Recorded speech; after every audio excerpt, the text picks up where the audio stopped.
Welcome back, ladies and gentlemen, to Bell to Bell with Bobby Blaze. I am your host, Professor Jeremy Vilmur, and joining us now, the Kingslayer, Arn Anderson's favorite enhancement talent, Double B, Bobby Blaze.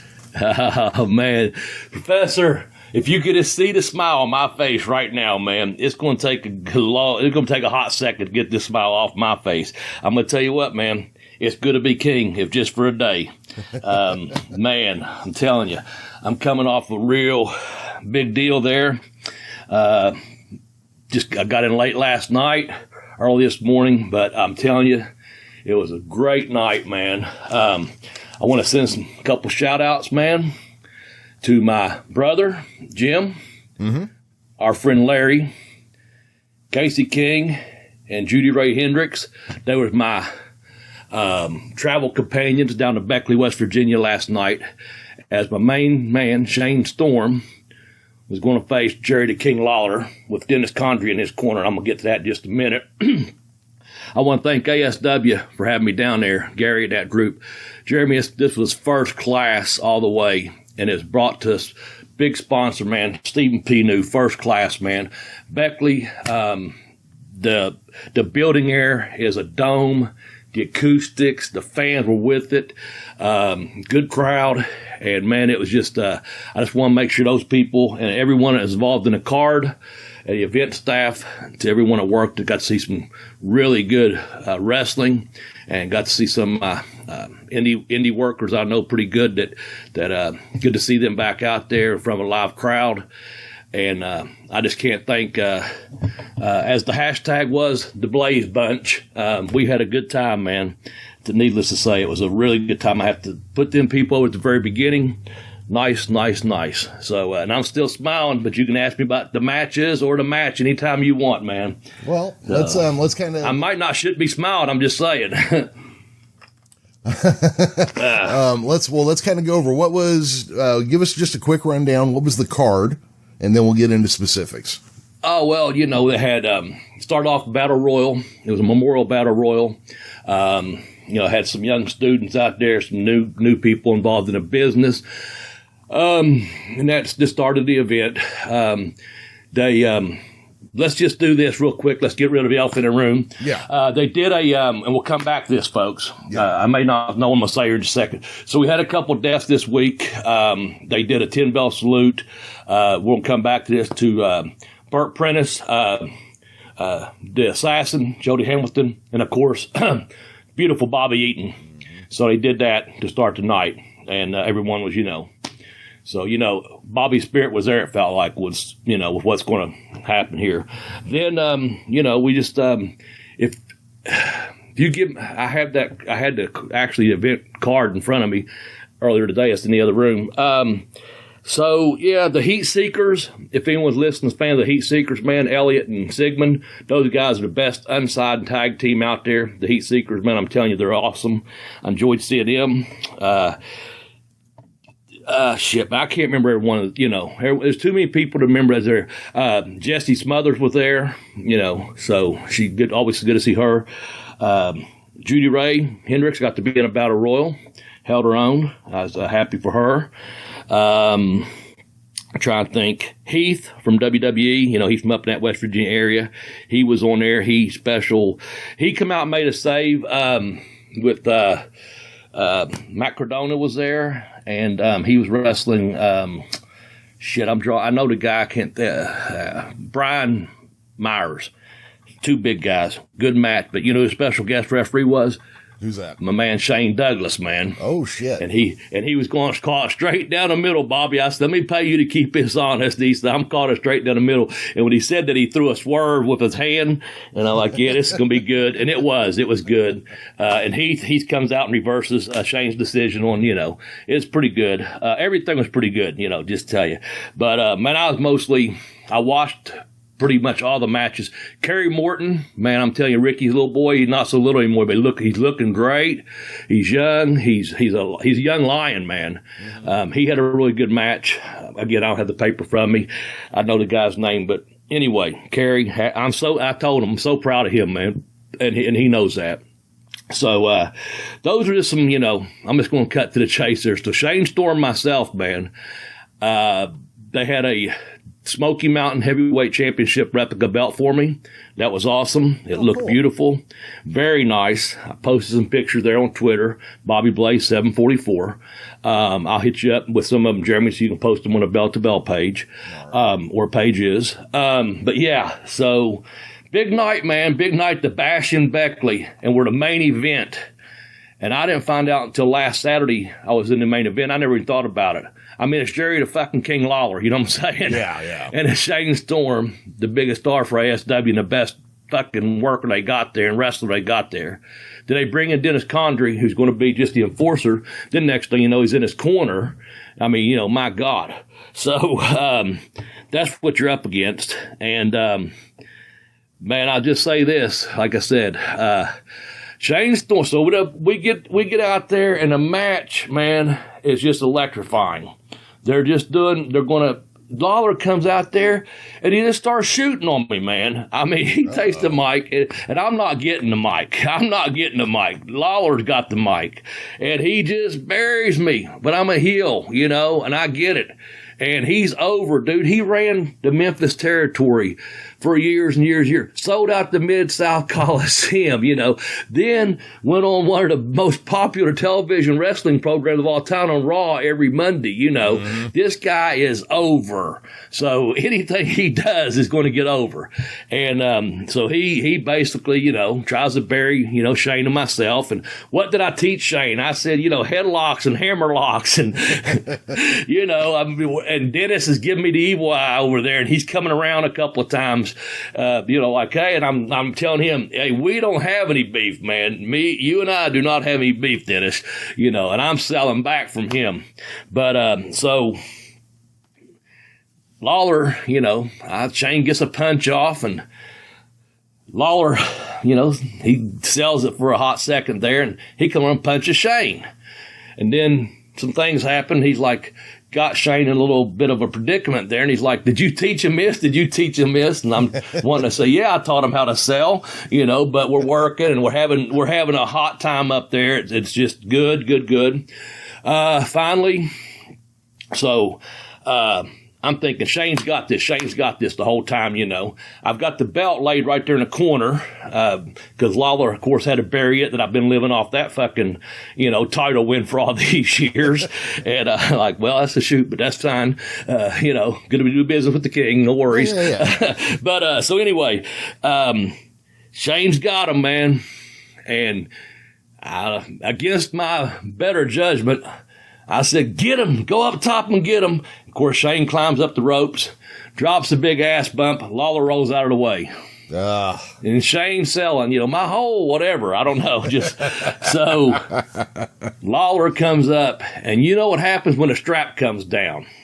So, dude, Shane, Lawler calmly put his hand up like, stop.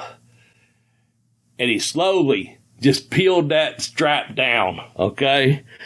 And when it came down, now check it out, man. I knew Shane was in trouble then, of course. And Lawler gives him 1, 2, 9 left jabs, right? And everyone's sitting there waiting for it. Hey, that big right punch is coming. No, this is the king. You know he fucking does? He drop kicks him. Oh. Jerry the King Lawler threw a drop kick on Shane. Well, I didn't take none liking to that too much, man. I'm like, Shane's in trouble, you know. And anyway, Shane, he gets him. Lawler tries to grab in a headlock, and the belt's laying there. I climb up on the apron because I'm thinking, man, you know, come on, Shane. So he shoots Lawler off into the referee. They both kind of go down, and I'm yelling at him. I'm on the apron by now. I picked up the belt. I'm like, Shane! And I tossed the belt to him. And Lawler, what do I know? Lawler, he's right in front of me. I wasn't going to cheat. I thought you know, Shane's got this guy, but, you know, anything. Get an advantage somewhere, yeah. Yes. And, man, I grabbed Lawler from behind, and I've got him across that top rope, man. And Shane is going to bust him with that fucking Smoky Mountain Heavyweight Championship title. And lo and behold, last second, fucking Lawler slips out of my hands. Shane bashing me right in the fucking head. You could say I cost him a match. He cost himself the match. I don't know. It was just miscommunication. Lawler outfoxed us. Jeremy, he hit me so goddamn hard, I think it receded my hairline. Oh, boy. Yeah. And then, so I take the bump on the apron, and I roll out to the floor, and who's there? Fucking Dennis Condrey. And let me tell you, the lover boy has still got a sock to his punch, man. I'm right there coming around where the steps are at, and here comes Dennis Condrey, and he's on me, and boom, he blasts me. So it went bump on the apron, bump to the floor. Condrey gets me, and right as Condrey's getting me, I can only see so far up into the ring because I'm down on the floor, and Condrey's kind of hovering over me against the security rail to make sure I don't interfere like I'm going to after he's bashed me, you know. Mm-hmm. And there's Lawler delivering a pile driver on Shane Storm, 1, 2, 3. And place goes nuts. It was awesome, man. It was awesome. Oh, wow. I smiled the whole night. You know, like I said, it was a first-class presentation. The people got a hell of a show. The fans did. And then, you know, I'm just going to tell you, I didn't tell the Blaze bunch until the way home, but when I woke up yesterday, one Saturday, I just knew it was going to be a good day. It was going to be a special day. And I said to myself, you know, some things come over you sometimes. And I said, you know who can't be at this show tonight? Tracy Smothers and Bobby Eaton. Mm-hmm. But you know who can be? I can be. And that's what I was going to do for that day, and I did it. And I got there. I talked to Shane Storm. He said, we're going to make it good. We're going to make it good. And I said, no, Shane, we're going to make it great. Now, I've known this man since he's 17 years old, training him. And he said he couldn't share this moment with anyone, you know. He'd rather share with anyone than me that he's getting to wrestle Lawler in this, you know, from this huge crowd for his, you know, pretty good damn company. And I said, well, Shane, I hope everyone out there hates us. And I said, we got about 6 fans. And I said 5 at first, but I didn't realize his dad was there. So it's his dad and his wife, and then the Blaze bunch, like I said, Casey, Judy Ray, my brother Jim, and Larry. I said, we might have 5 or 6 fans out there, but I want everyone else to hate us. And I said, and when that finish goes off, I hope they blow the roof off this dome doing Levis. So I said, we're not going to make it good. We're going to make it great. I said, you know who can't be here tonight? And I said that, Tracy and Bobby. And, you know, you shed a little tear for like a half a second. And I'm like, but we can. So Dennis and I spoke a couple of times in the back, professional, just like the King, very professional. We kept our distance, professional show, you know. But I shared a couple stories with Dennis. We talked a couple different, you know, you're in the back.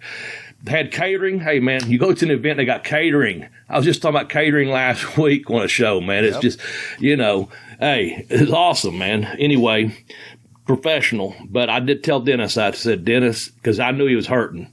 But I said, you know, I told him that, you know, Tracy's not there, Bobby's not there, but we're there.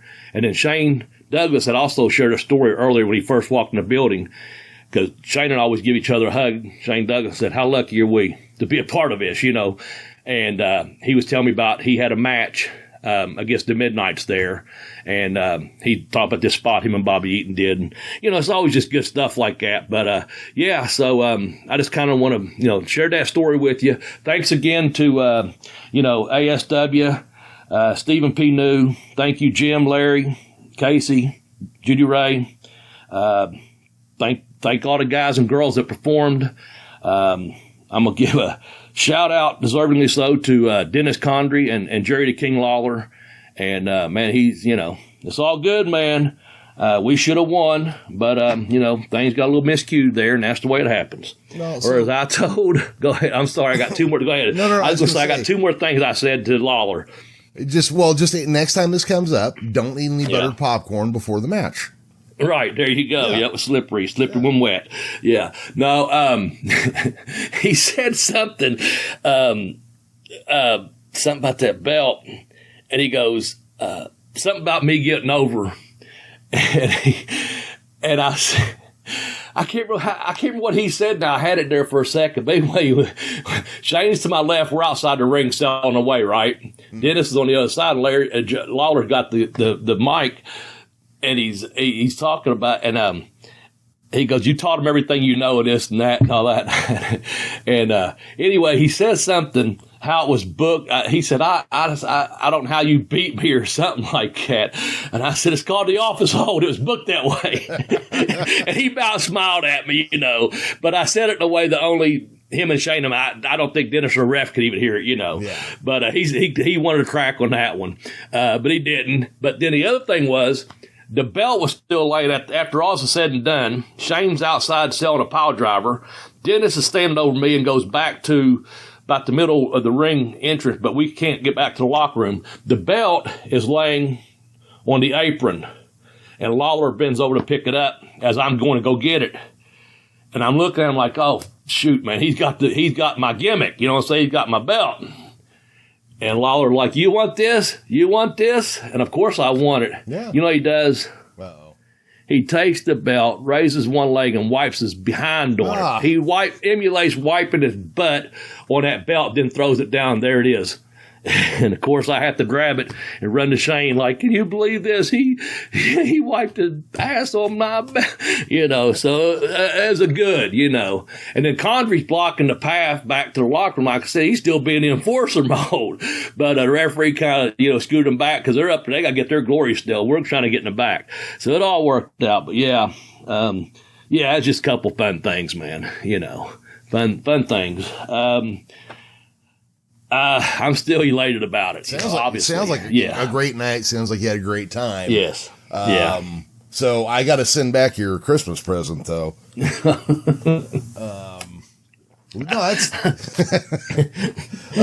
that sounds like a blast. It does. It was, man. Yeah. It was. It was a blast in Beckley. Yeah. And the Blaze Bunch was there, you know. Well, you know, because initially my plan was to be out there for this show as well. Your name was brought up, actually. Yes, it was. And, you know, I would have loved to do it. Now, here's the thing. Next week is my birthday. Okay. I knew it was coming up. Yeah, I am the only person at work every day next week. That's what you told me off the air last week. I understand it. But, Nate, got to give him a shout-out. Saw him. Man, he was busy. He was busy. But that's, of course, how your name came up with Nate. And he actually had Tim on a phone.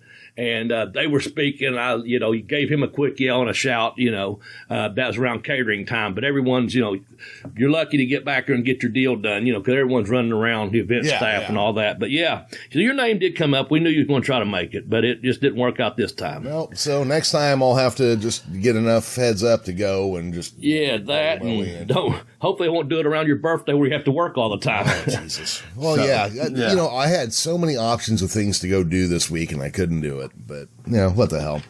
Yeah, I got you. Yeah. Well, I'm going to shift gears for a quick second here. Let me get some house cleaning out of the way real quickly, okay? By the time this drops on Tuesday, when you hear it like Tuesday or Wednesday, if you are in Ashland, Ironton, Huntington, the greater tri-state area, Charleston, Beckley, Columbus, Cincinnati, whoever's listening to our program, Lexington, you're not that far away. Know we got a lot of listeners out there. I'm going to be making an appearance in my hometown here in Ashland at the Time Warp at the Ashland Town Center location. So I'll be there from 5 to 7, signing autographs. All the autographs are free. They got a lot of big 8x10s we're going to put out. I'm getting there. I want to thank Earl. They've had some big stars down there. I told you, Tommy Dreamer, Shane Douglas, Ricky Steamboat, Jim Dugan, Tony Atlas, Bob Orton Jr. They've D'Lo Brown. They've got more scheduled. When you hear who they're talking about bringing in, I can't even tell you now, but it's going to be 2 huge names for some big events, and that's on down the line. But this Saturday, the 14th, from 5 until 7, that's at Ashland Town Center at the Time Warp.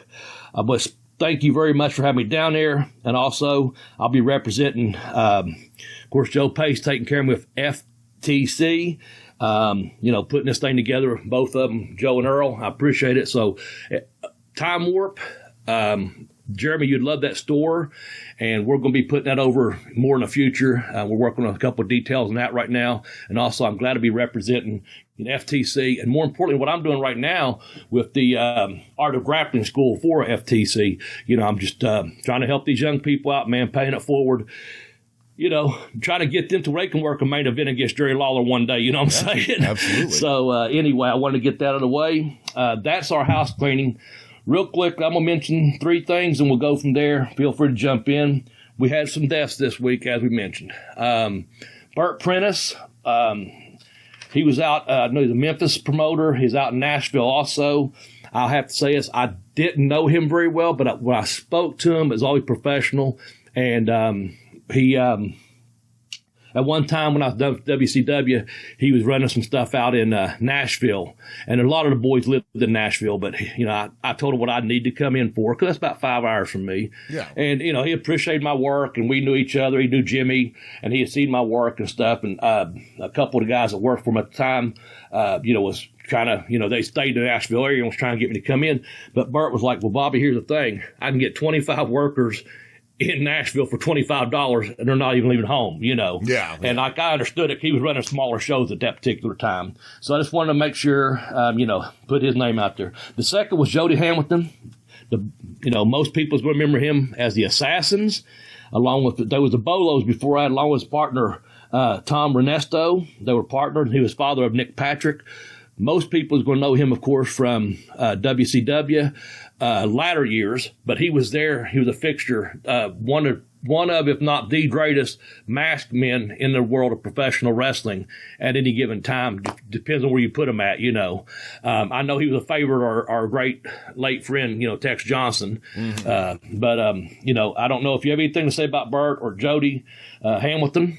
The Assassin, do so, and I'm going to mention one more. We'll go through, because I don't know what I'm going to say after that. Yeah, okay, well, with Burt, I don't know. I think it was still ongoing. He was running Pro Wrestling USA. Mm-hmm. They had a weekly show on TV, I think, even, but you can definitely find their show on YouTube, and it was entertaining. It was a lot of guys I think you'll find in the up and coming areas. And we're still using replicas of the old NWA US Tag Team title belt, which I always like. So it was definitely a good product. Of course, with Burt, there's some stories out there. Yeah. I wasn't going to bring him up. No, I haven't, I'll leave that to the people that had personal experiences with Burt. I'll let everybody do their own research. Yes, you go. But if you want to find some entertaining stuff, go check it out. Yeah. I dealt with them only in a strictly professional manner. So, and briefly, and only a handful of times. So, I don't know nothing.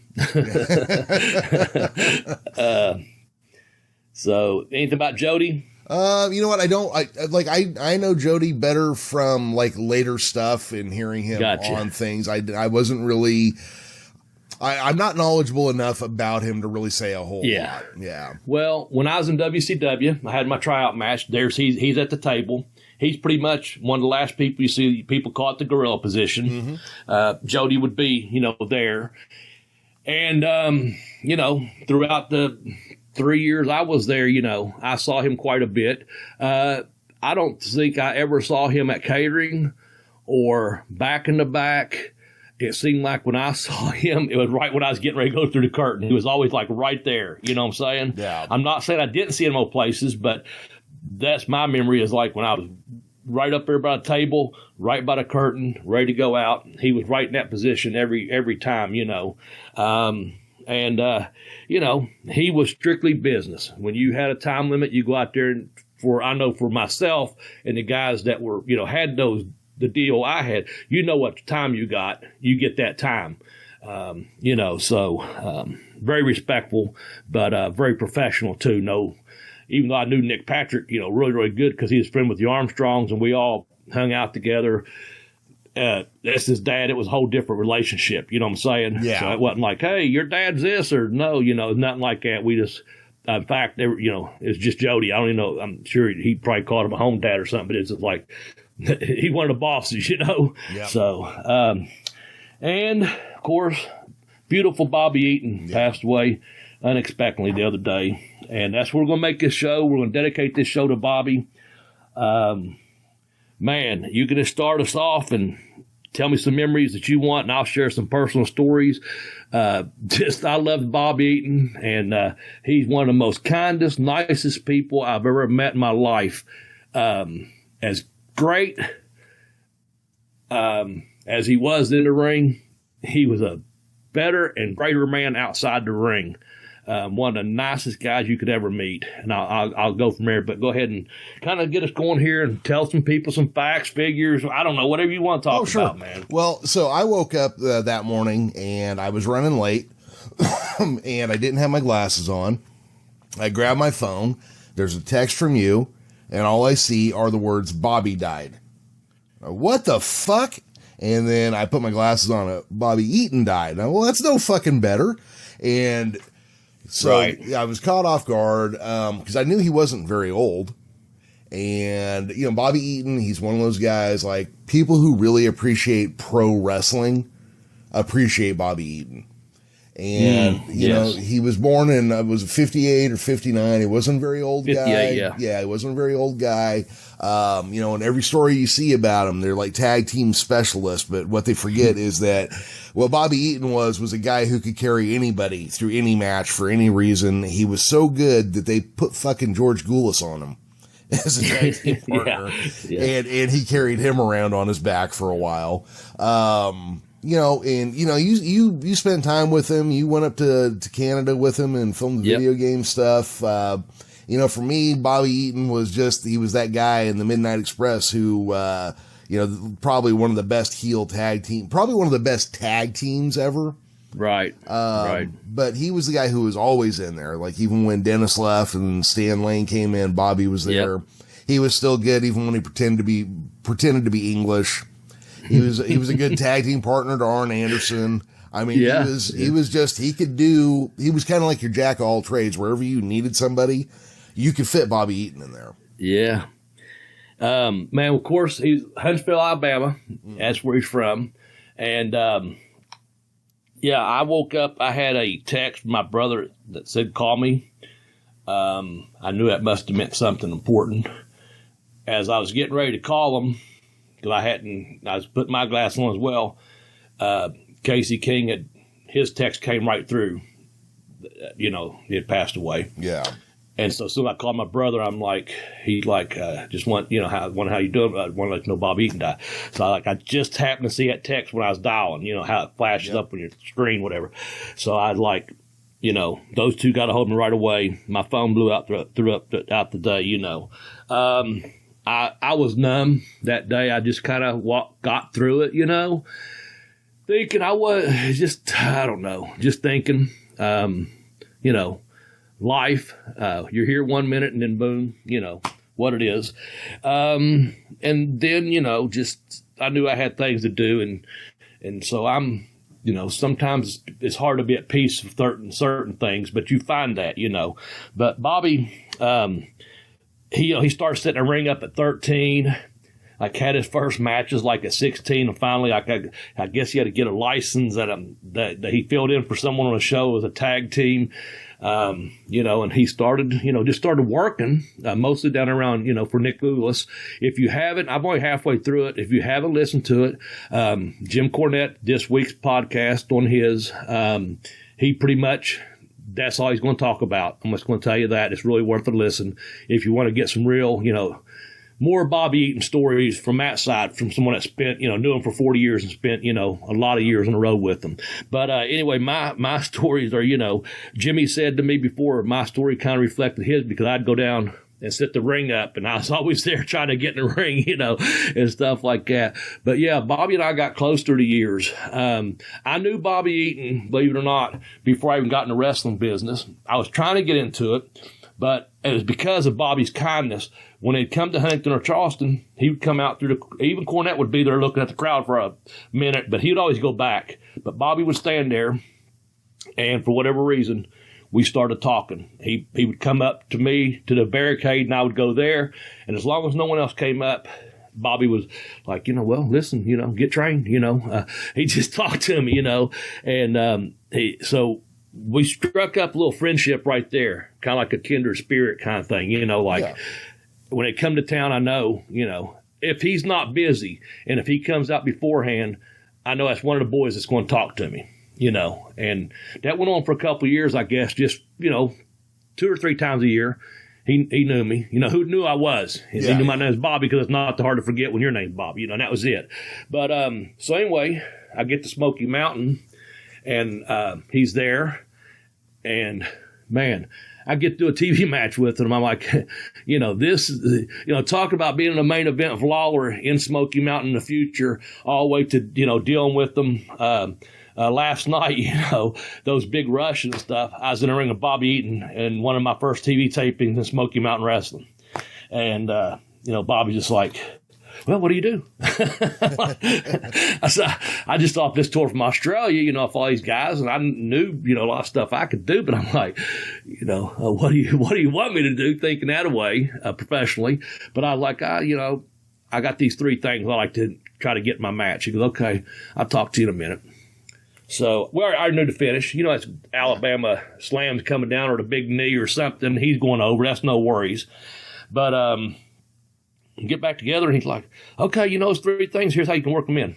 Okay, see you out there. And that was it. And I'm not saying a 5-star match, but I'm in there ring Bobby Eaton going, oh, man, it's, and he does a side back breaker, goes to the top. There's the flying knee. Boom. It's just beautiful. No pun intended. It's just beautiful. Brush the top of my head, boom, 1, 2, 3. I'm like, man. And we just kept talking from there. And then he come in and out when he did. And then when I got to WCW, that's when I really got to know him. We spent a lot of time in the locker room talking. He was good at hiding. Don't let him find me. Don't let him find me. At that point, they wasn't doing the best justice with him on TV, Yeah. And he got 75 guys there, and they're trying to put together, 25 matches or 24 matches for the next 2 weeks tapings. If his name wasn't on the board, at that point, it's like, don't let him find me, That's funny. But then we got to go to Vancouver, and we got really close there. And, every night after EA Sports, they'd pick us up. I think I told you the story. They'd pick us up at 8:30 in a limo, and you had to be on the set by 9. And then we had the same limo driver, a guy named Sheldon, and then they'd pick you up at 5 o'clock. Pretty much 9 to 5. Union guys out there doing all the, stuff for EA Sports, the crane work and the grips and all that stuff. I don't know all the insider talk, but then you got the guys. I've got a question for you real quick. Yeah. You don't have to get real specific. No. But when you do something like that, do they pay you actor scale? Is that how that works? The way it worked was Bobby and I were on contract, so we was being paid by WCW. Okay. EA Sports and WCW that away. So we're on contract. Now Lance and Buddy, they weren't on contract, so they were being paid by EA Sport. Okay, so it was like contract through them. So I didn't get, but also being we were luckily going to get, royalties from the video game. Sure. Our characters got added for doing our job. But yeah, we get back at the hotel at 5:30. The limo driver picked us up from breakfast at the hotel, and Bobby got the guy into the groove of stopping every morning, and he load up on stuff. He's known for carrying stuff in his. He always had extra towels. You need a towel. Ask Bobby Eaton. He's got a towel, but not only that, he's got a sewing kit in there. He's got gum in there. You need a screwdriver? Yeah, Bobby's got one in his bag. What the hell you need a screw? Well, you never know. So that's the way he was. But he'd get in the limo driver to stop at this little drugstore place, and he'd go in and get Wonder Bars and Coca-Cola and stuff. Even though we just ate breakfast, we're getting lunch paid for on at EA Sports, and then we go back. We had a per diem for dinner, and that's where we was talking at all the time. So on the way back, we'd stop at the liquor store, get us a few beers before we went to the hotel bar. After we went back, shower, shave, whatever you're going to do to go out that evening at the hotel to eat dinner and stuff. And I asked Bobby one day, I said, man, what is this like? What is it like? And he goes, what? And I go, because we was talking about just wrestling, of course. Yeah. I said, you would one of the very first high flyers, if not the first in the United States. You come off that rope. And he goes, I don't know. Never thought about it, Bobby.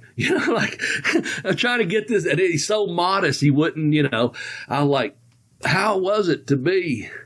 You're one of the greatest workers in the world at one point. I think it was like 90. I don't even know what year it was. They, someone, I can't remember what it was. Like, it just come out how great he was. Yeah. And could be the best in the world kind of thing. And like, I don't know, never paid much attention to it. I just love wrestling. And one story he shared with me, we talked about, down there at Nick Goulas and when he's first breaking in and he done some stuff, I think, in Atlanta and some other things before he actually went over to Memphis, started working for Jarrett's and stuff. I don't know exactly when this took place, but I knew he was close to his mom and he had an older sister. And, so, I think he's 18 at this time. So it's just in a short period of time, but he was telling me he went and done this loop. I think it's like 5 days. I won't say a loop, but, worked the territory when he actually was getting a little bit of a push. Mm-hmm. And he said he remembered his first $1,000 a week. And he went home and, his mom and sister, of course, it was all three in tears, he said. He couldn't believe it. He was getting paid to do something he loved so much. But that was early on in his career. I don't know what year that was, but I think he was only, like I said, 18 or 19, still single, I don't think he saw himself as a big star or anything. I don't even know what the payoffs were, but apparently he had that $1,000 a week for, every night must have drew 300 or 500 people or whatever it was, Yeah. And that's really cool for him to share it with me, because damn, $1,000 a week back then. Think about that, That's some buying power. Yeah. But just stories like that I remember them. And I'll tell you this, and this is one lesson I've learned from Bobby Eaton that I've taken to heart, and I live it to this day. He was always so nice, and when we was in Canada, and we was just talking, and he just looked at me. He goes, Bobby, it don't cost anything to be nice to someone. And that hit me. We're talking probably 1998 or so. I'm a grown man in my, early mid-30s. We all know that lesson. You know the drill. But another man just sit there and, it sunk in like it was a lesson. And, I know he's a couple years older than me. And he just said, Bobby, it don't cost anything to be nice to people. And so I think I told you he'd buy the Wonder Bars and a Coke and this and that. Well, he'd get in and no one wanted any because we just finished. And he'd always ask the limo driver, Sheldon, no, Mr. Bobby, oh, thank you. He was an Indian guy. I can't do an Indian accent, not make fun of Indian, just saying, But it's no, Mr. Bobby, thank you. So Bobby quit buying 4 or 5 Wonder Bars for the people in the limo because no one was eating them. And I guess he was, And he's quit buying 2 or 3 sodas and extra waters and bubble gum, and no one ever took anything. So I don't know, man. We're up for over 20 some days, 21, 22 days. Day 14 or somewhere, 13, 14, 15. Bobby starts buying like 1 candy bar and 1 Coke and with some bubble gum and whatever else he brought. But he quit buying for the limo. And of course he gets in, he goes, hey boys, hey, anyone want a candy bar? Got any Wonder Bar? Me and Lash, I said some other name, right? It's Lash LaRue and then Buddy Lee Parker, and we're not like, no, Bobby, we're good. We've got to eat breakfast. We appreciate the kindness. It doesn't cost anything to be nice to us, but thank you. Hey, Sheldon, he only bought 1 Wonder Bar and 1 Coke, and like I said, probably a handful of gum and some other sundry, whatever you needed. He's going to have later on. And he goes, oh yes, Mr. Bobby, I do believe I'll have a candy bar today. And Bobby like, God damn, he only bought 1. But he did. He gave that guy. He gave the limo driver the candy bar, man. Because he was down to buying 1 because he knew none of us going to take it, including the driver. But one day that driver like, oh yes, Mr. Bobby, thank you. He just looked at it like, son of a gun, can't win for losing. But that was his kindness, though. Yeah. He didn't bitch about it. He gave the guy a candy bar. And it could have been the last candy bar on earth. And Bobby, if that guy wanted it, he still would have gave it to him. He didn't bitch, moan about it. You know what I'm saying? We just all started cracking up. It's just one of those things that happen. And I don't even know if the guy took another one after that. It's just that one day that guy must have needed that damn candy bar or really wanted it. Or maybe he thought maybe I'm offending this gentleman by not accepting a gift, after a couple weeks here. Maybe I should accept it. Just that day he had 1. So, and also I told Nate, he was on the phone to Tim. Tim, you're getting mentioned today because I want you to send those damn Wonder Bars. Nate said you put together a package. And Jeremy, what else do we want? Some of those chips. I haven't had the chips you all was talking about. What are they? Okay, Old Dutch or something? Well, Old Dutch is the brand that you can get, but the All Dressed, which is their ketchup, pickle, barbecue, it's everything on a chip. Yeah. Hook us up there, man. Yep. The Great White North, Tim. Hook us up, man. Well, I got to tell you, the other thing is send a craft dinner and some maple syrup too. That's you got to get in there, Bobby. So just reading up on Bobby Eaton a little bit. Yeah, I got to tell you, there were some things. I told you I wouldn't know what I was going to say. So no, that's fine. Yeah, I'm just kind of coming into something here. I'd always heard you guys talk, and different people, different shows and things. Everybody talk about what a great guy Bobby was, this, that, and the other. And I think it was Tom Robbins or one of those guys was telling a story about he was giving Bobby a ride from the airport to the Marriott or something, and he made some crack about how they called it the Marriott or whatever. Okay, and Bobby Eaton was like, "Pull the fucking car over.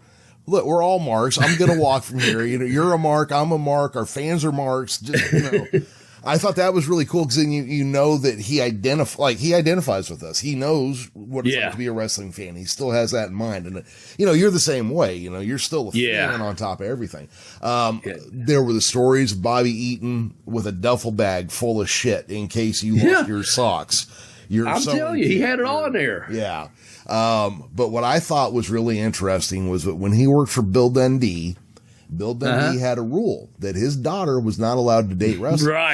Right. And it turned out that Bobby and Bill Dundee's daughter were dating, and Bill Dundee was like, "Well, Bobby Eaton's a good enough guy. I don't care." He just thought, I guess he went off on her for a hot second, and then when she said it's Bobby, he was like, "Oh, okay." If you got to pick one, at least you picked a good one. That one's okay.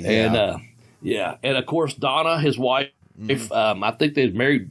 Over 30 some years, but she had passed away in late June, so, and I do know this, I think it's shut down now. There was a GoFundMe out there, a legitimate one that Sigmund from the Heat Seeker I was mentioning, he put that together, him and a couple other people, and, they hit their goal. It's $10,000.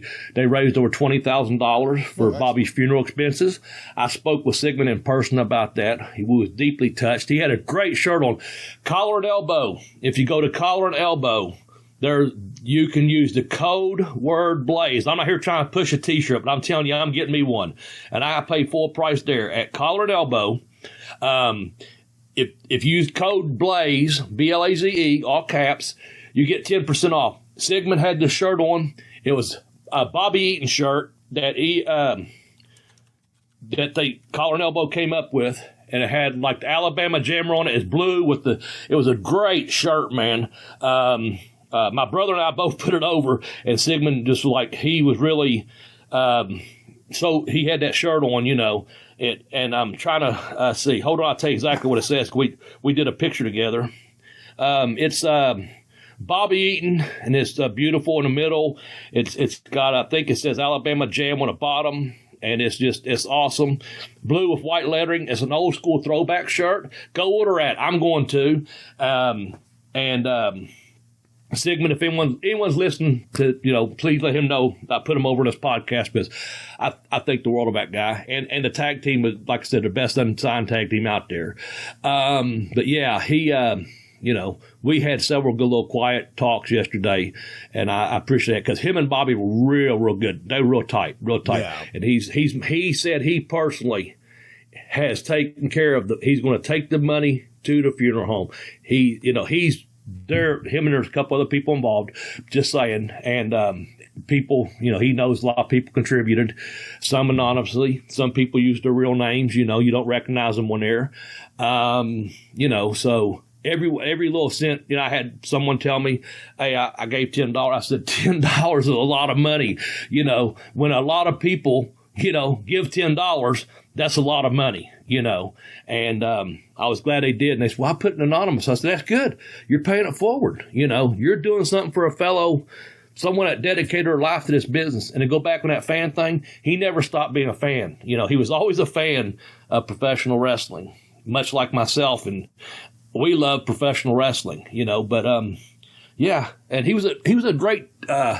He could talk to you about a match and stuff.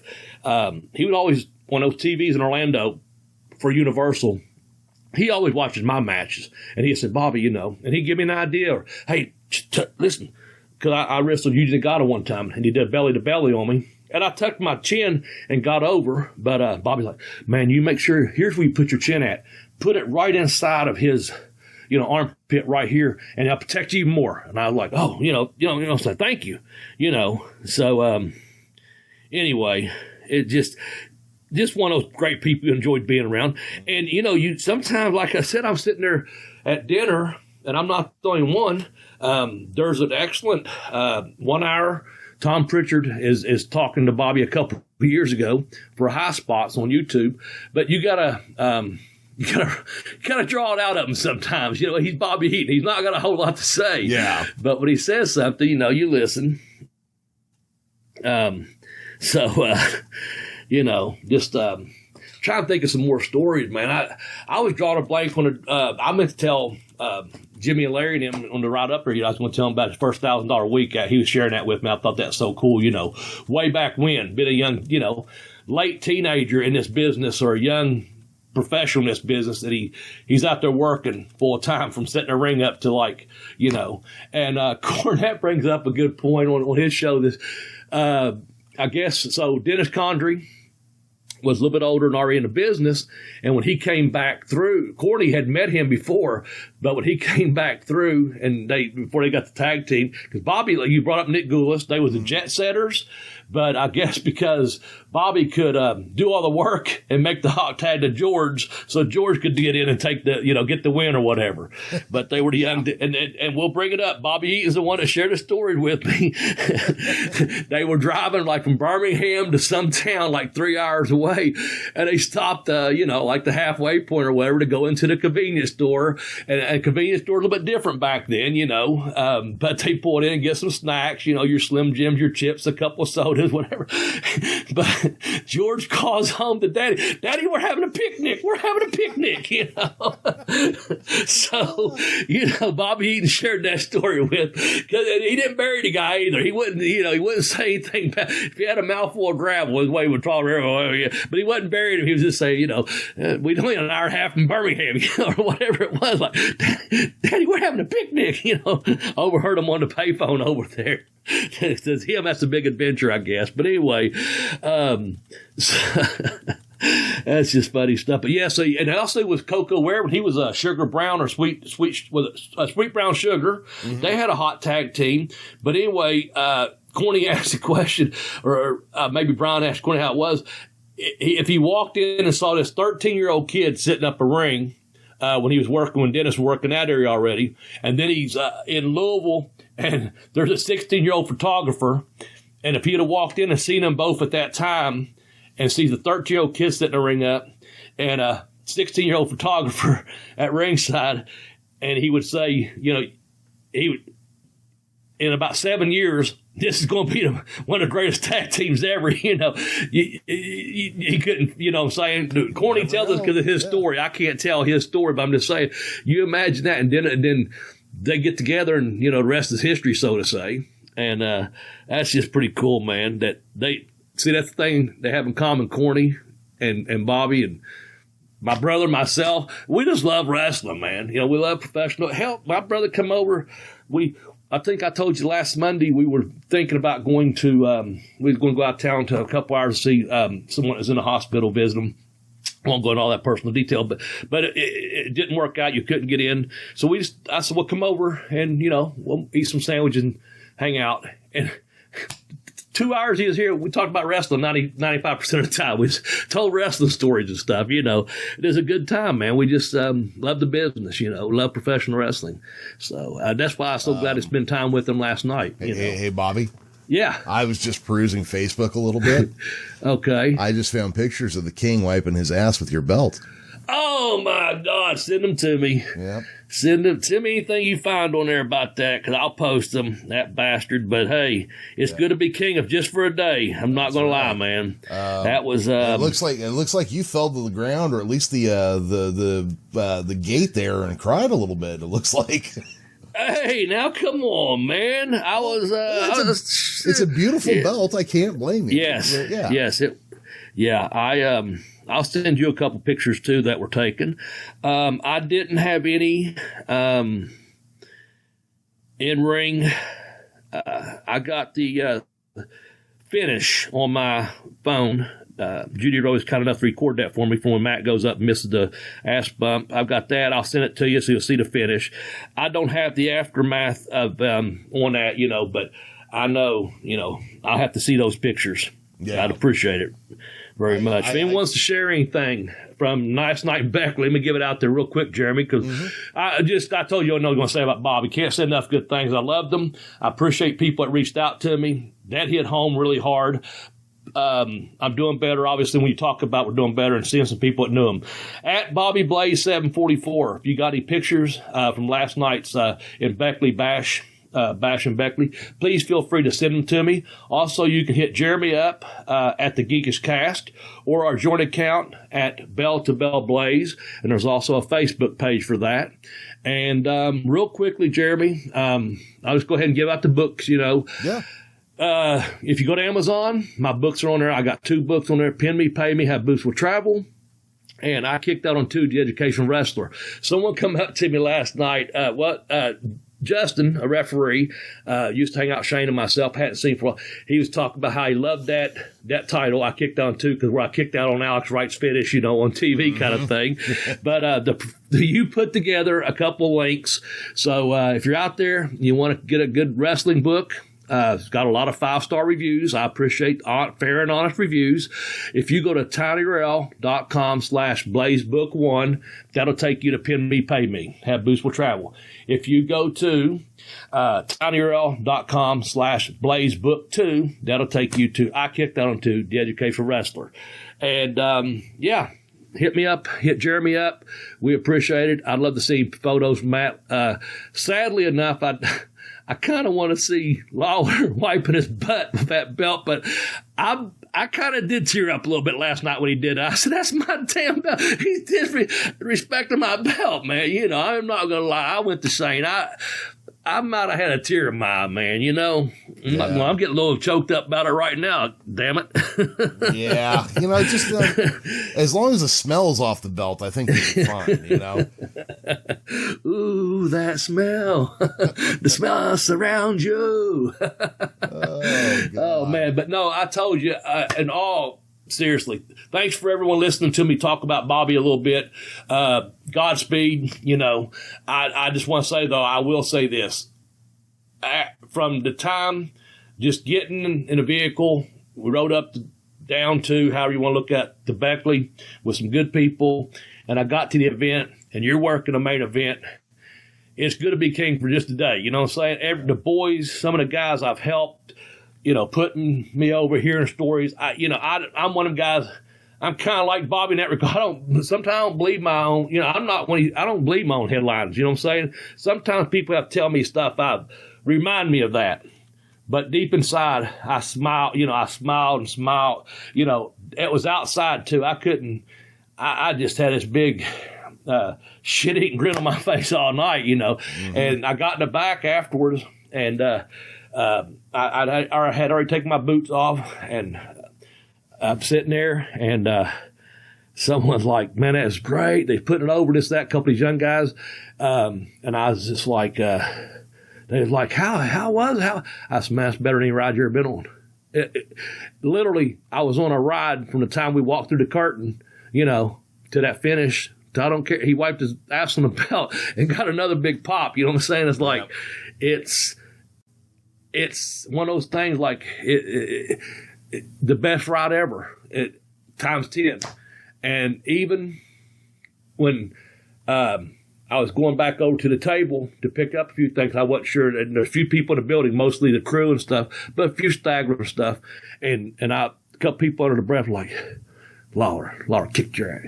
Just try to, people still believe. And in the parking lot, we were in the reserve parking or, event staff parking or whatever it was in the back. I heard a couple people saying little things like, just, you could tell they was like fans of Lawler. I was the heel prick, Oh, yeah. And I was like, this is still a good feeling. I'm smiling I was keeping my eyes peeled in the locker room. And I had people with me, of course, going out to the parking lot. Never in danger, but I was thinking, oh, man, I hear people mumbling going, and I'm like, that's still over. They're still fucking talking about it.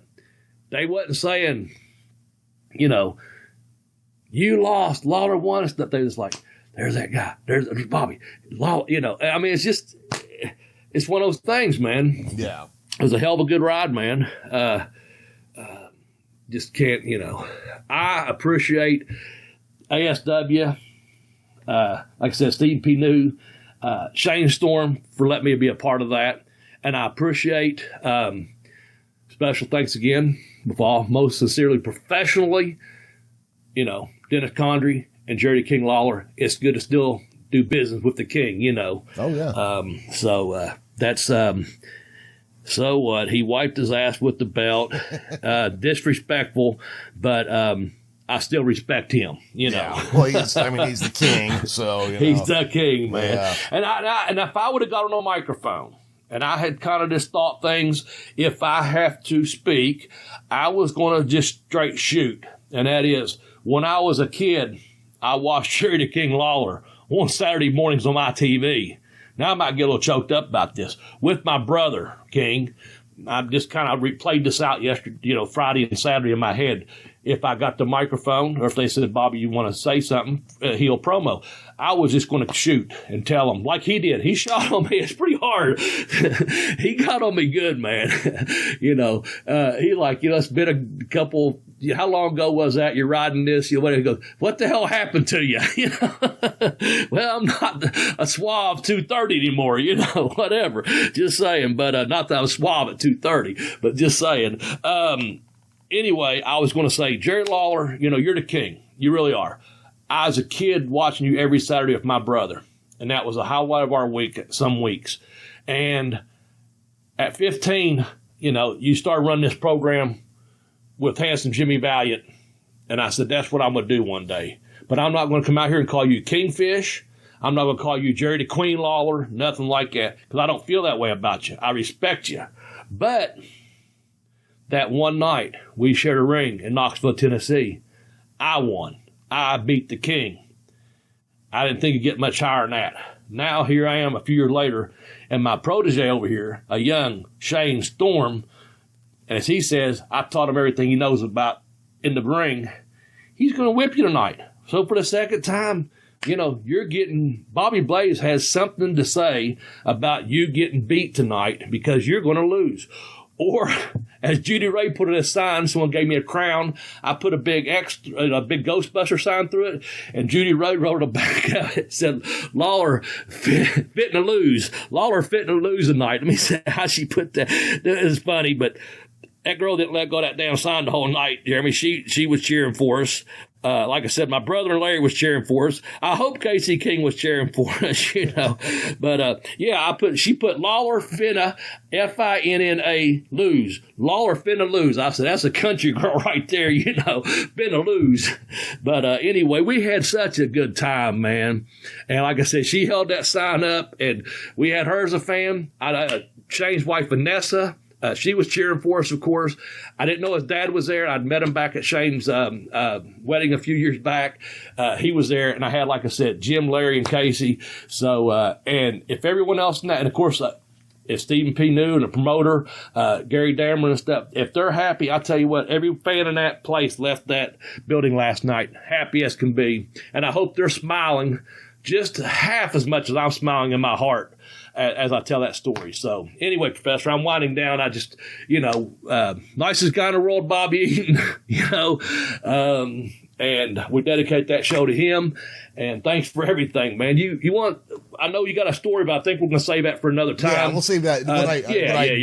What I do want to hit. Yeah, I'm ready to talk some more. I'm just saying, I just want to kind of let everyone know how I felt. Yeah. I'm appreciative. I'm being grateful. I'm grateful today. Oh, yeah.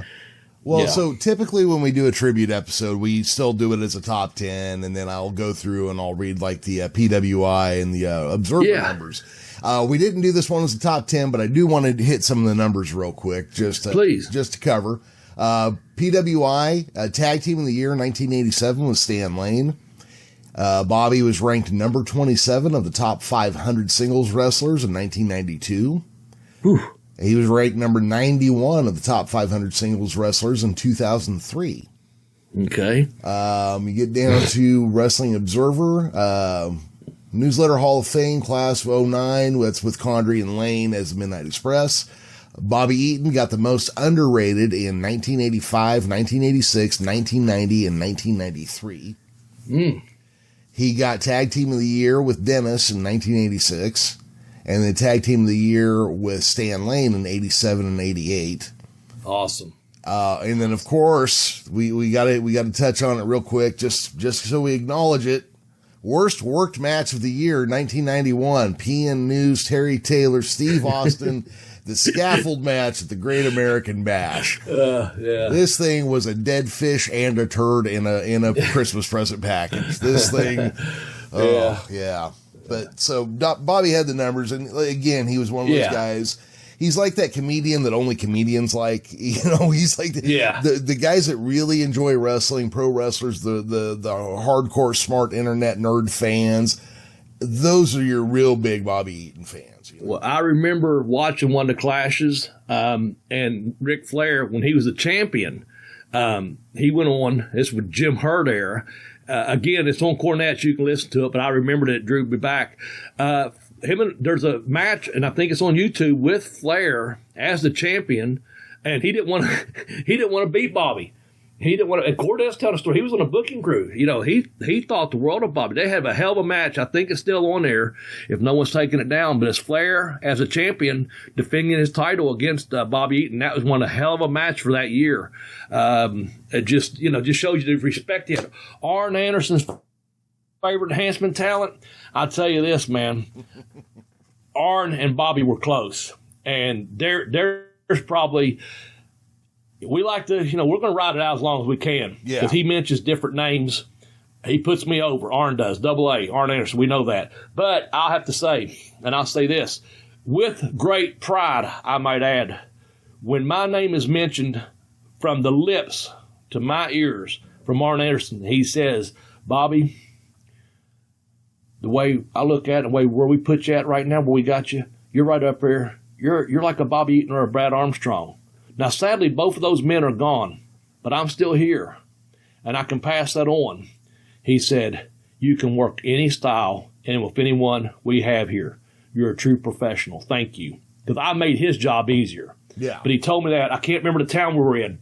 That was somewhere out there, but it's one of those things where, someone from that booking crew,